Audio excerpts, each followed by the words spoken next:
مزید تفصیلات واسطہ ہمارا جوائن کو وش نیوز رپورٹر فیض درانی. جی فیض درانی، کیا تفصیلات اس حوالے سے؟ جی مستنگ میں قومی شاہراہ پر مستنگ میں کوئٹہ کراچی قومی شاہراہ پر دو مختلف مقامات پر ٹریفک کے دو حادثات رونما ہوئے. حادثات میں 2 خواتین جان بحق اور مرد خواتین سمیت 7 افراد زخمی ہو گئے. پہلا ٹریفک حادثہ کوئٹہ کراچی قومی شاہراہ پر کڈکوچا کے علاقے میں بدرنگ کے قریب ٹوڈی کار اور فارچونر گاڑی کے درمیان تصادم پیش ہوا. حادثے کے نتیجے میں 2 خواتین سمیت 4 افراد زخمی ہو گئے، جبکہ ایک خاتون زخمی اسپتال میں زخموں کی تاب نہ لاتے ہوئے چل بسی.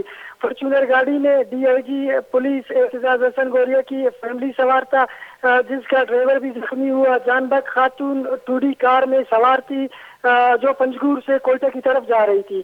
زخمیوں کو فوری طور پر شہید نواب غوث بخش ثانی میموریل اسپتال منتقل کر دیا گیا، جہاں پر زخمیوں کو فوری طبی امداد فراہم کر دی گئی.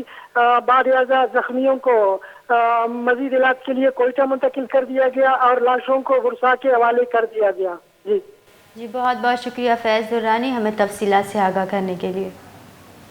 مستونگا قومی شاہراہ 2 ٹریفک جوتائیں ویلا 2 زالبول بیران، جبکہ اب مردم ٹپی بتک ٹریفک اولی ویل کھڈکوچا دمگے نزدیک کا گاڑیاں نیاما ڈک ورگے سبب ہوتا اے ویلا جو ہستے 2 زالبول بیران او اب مردم ٹپی بتک گنشونر دا لاش ٹپی اسپتالہ سرکنک بیتگا.